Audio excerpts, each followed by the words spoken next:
Test পৰীক্ষা কৰিবলৈ যোৱাৰ পূৰ্বে সাৱধান হওক, কিয়নো এইবাৰ টেষ্ট পৰীক্ষা কৰি বিপদত পৰিছে এগৰাকী ৰোগী। বিশেষকৈ ব্যক্তিগত আচলতে লেবৰেটৰী টেষ্ট পৰীক্ষা কৰিবলৈ গৈছিল ৰোগীজনে। তাৰ পাছতে যি ৰিপৰ্ট দিছিল, সেই লেবৰেটৰী যি ভুল ৰিপৰ্ট দিছিল, তাৰ বাবে এইবাৰ এগৰাকী ৰোগী দুদিনকৈ পিছুৱাই গ'ল অস্ত্ৰোপচাৰ। আৰু লগতে এই বিপদত পৰিছে ৰোগীগৰাকী। এতিয়া বিপদত পৰিছে গোলাঘাটৰ এখন ব্যক্তিগত লেবৰেটৰীৰ বিৰুদ্ধে এই অভিযোগ উত্থাপন হৈছে। এই ঘটনাই চাঞ্চল্যৰ সৃষ্টি কৰিছে। সবিশেষ আমি লৈ আহিছোঁ আৰু এইদৰে আচলতে বিপদত পৰিছে এগৰাকী ৰোগী। এতিয়া বিপদত পৰিছে ব্যক্তিগত লেবৰেটৰীত টেষ্ট পৰীক্ষা কৰিবলৈ গৈ বিপদত পৰিছে এগৰাকী ৰোগী। গোলাঘাটৰ অসম এক্সৰে নামৰ এই লেবৰেটৰীৰ বিৰুদ্ধে অভিযোগ উত্থাপন হৈছে। তেজৰ পৰীক্ষাৰ ভুল ৰিপৰ্ট দিয়াৰ অভিযোগ উত্থাপন হৈছে আৰু যাৰ বাবে এগৰাকী ৰোগীয়ে আচলতে নিজৰ গুৰুত্বপূৰ্ণ অস্ত্ৰোপচাৰ দুদিনলৈ পিছুৱাই দিবলগীয়া হৈছে আৰু সেই অভিযোগ উত্থাপন হৈছে গোলাঘাট অসম এক্সৰেৰ এই ব্যক্তিগত লেবৰেটৰীটোৰ বিৰুদ্ধে। আৰু লগতে এই সমগ্ৰ ঘটনাটো অৰ্থাৎ ব্যক্তিগত লেবৰেটৰীৰ যি বদনাম হৈছে বা যি কথা ওলাইছে যে ভুল ৰিপৰ্ট দিছে, এই সমগ্ৰ ঘটনা এতিয়া গাপ দিবলৈ চেষ্টা কৰাৰ অভিযোগ উত্থাপন হৈছে কৰ্তৃপক্ষৰ। চৰকাৰী চিকিৎসকে সমগ্ৰ ঘটনা গাপ দিবলৈ চেষ্টা কৰাৰো অভিযোগ উত্থাপন হৈছে।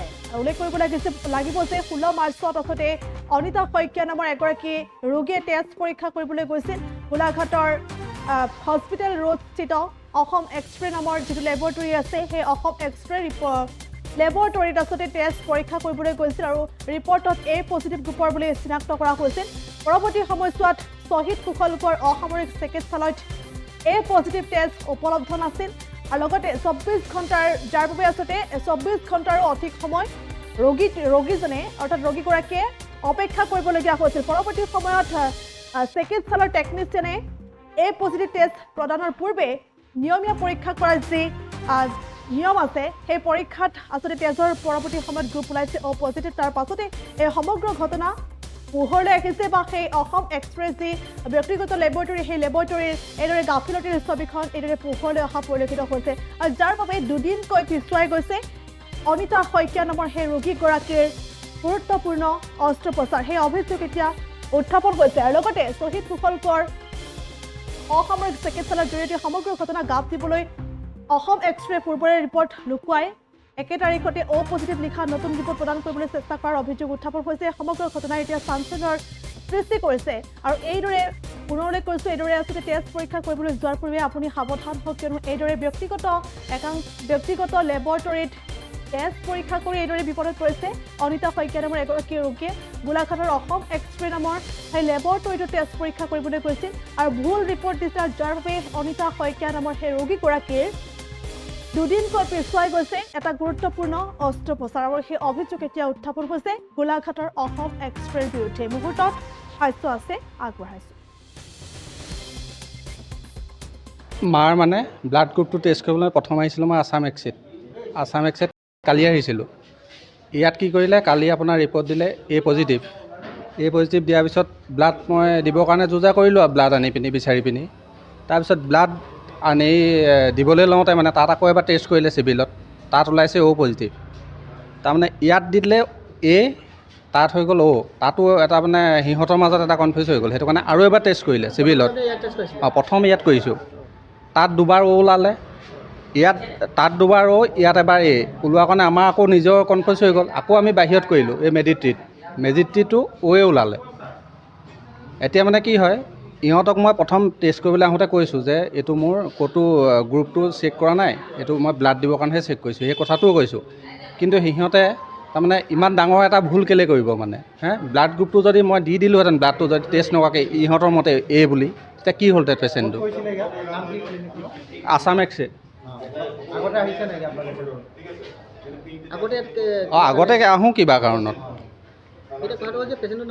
অনিতা শইকীয়া মোৰ মা হয়, গাড়ীগাঁও। পেচেণ্টটো মানে গ'ল্ড ব্লাডাৰ অপাৰেশ্যনৰ কাৰণে হিমগ্ল'বিনটো কম থকাৰ কাৰণে মানে ব্লাড এপেকেট ল'বলৈ ক'লে।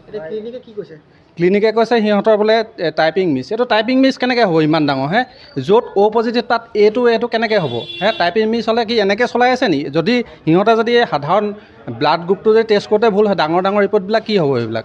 অপাৰেশ্যন কেতিয়া আছিলে? অপাৰেশ্যন কাইলৈ পৰহিলৈ কৰিম বুলি ভাবিছিলোঁ মানে। লেট হৈ গ'ল এতিয়া।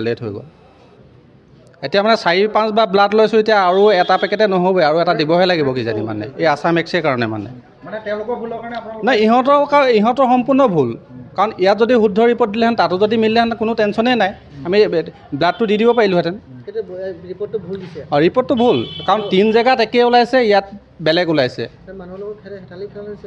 নাই সেইটোৱে, মানুহৰ লগত হেতালি খেলিছে, এনেকৈ মানে কেনেকৈ চলাইছে মানে ইহঁতে মানে যদি সাধাৰণ ভুল, ইমান সৰু এটা ব্লাড গ্ৰুপটোতো চেক কৰাটোতো সাধাৰণ, তাতকৈ ডাঙৰ ডাঙৰ ৰিপৰ্টকেইটা যদি ভুল হয়, সেইটো কেনেকৈ মানে চলাইছে ক্লিনিকখন। তেখেতলোকে কি বুলি অঁ, ইহঁতে কৈছে যে টাইপিং মিছ হৈ গ'ল। টাইপিং মিছ হ'লে সেইটো কেনেকৈ হ'ব বাৰু? টাইপিং মিছ অঁ কণ্টেক্ট কৰিব লাগিছে টাইপিং যদি মিছ হৈছে। আপোনাৰ নামটো? অঁ, মোৰ নাম সুমন শইকীয়া, কোন জেগাত ঘৰ আপোনালোকৰ? গাড়ীগাঁও। এটা টেষ্ট কৰিব আহিছিলে অনিতা শইকীয়া নামৰ মেডিকেলৰ পৰা 16 তাৰিখে।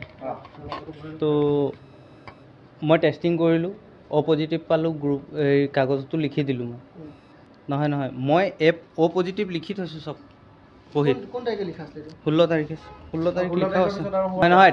নহয় টাইপিং কৰা মানুহ বেলেগ থাকে। কোন থাকে টাইপিং কৰা মানুহ? টাইপিং কৰা বাজনী আজি নাই অহা, ছুটীত আছে। এতিয়া ভুলটো কাৰ? ভুলটো বাজনীৰে টাইপিং কৰোঁতে মিষ্টেক কৰিলে। কি নাম? সুনীতা বিশ্বকৰ্মা। ক'ত কৰে তেখেতে? ইয়াতে কৰে। কি নামটো কি? সুনীতা বিশ্বকৰ্মা। নামটো কি ক্লিনিকখনৰ? আছাম এক্সৰে। আপোনালোকে চোৱা নাছিলে ৰিপৰ্টটো দিয়াৰ পিছত, টাইপিং কৰাৰ পিছত নাচাই নেকি? টেষ্ট কৰি পেলাই মই খাবলৈ গ'লোঁ, তো ৰিপৰ্টটো মই নামাৰোঁ ন, ৰিপৰ্টটো বাজনীয়ে মাৰে। ৰিপৰ্টটো মাৰি পেলাই বাজনীয়ে তলত দি দিলে।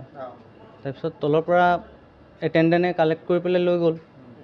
তাৰপিছত আজি কিজানি বাহিৰত কৰোঁতে গম পাইছে অ' পজিটিভ। তাৰপিছত আমিও কৰিছোঁ অ' পজিটিভেই টেষ্টিং কৰোঁতে। মই নিজে লিখিছোঁ চব অ' পজিটিভ।